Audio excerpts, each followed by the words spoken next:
What up, Saw Dogs? I thought I'd get on and show you my favorite way of a quick, especially in the field, um, if you're doing logs and such. Uh, Wanted to show you my favorite way. This is a steel uh, little tool that Steel makes. I love it.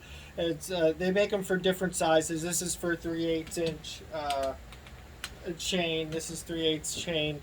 I use a 404 on the big boys, on the large ones. But 661s use a different bar size than the older saws, the old 660s and the old 81s. But this one is awesome. This one is set up for a 30 degree. Now, if this was 30 degrees and it was my regular saw, one of my other regular saws, all you got to do is just go like this, and it keeps your angle.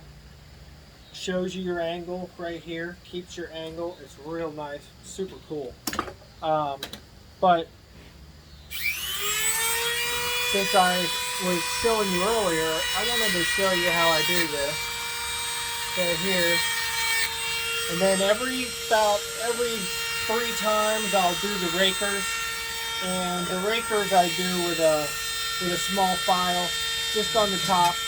You want to keep your rakers just below your teeth. So here, and I'm going on a 10 degree,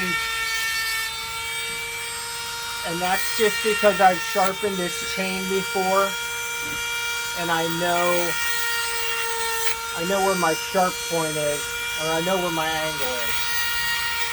So as you notice, I'm just going in one direction. I just go forward. One time is enough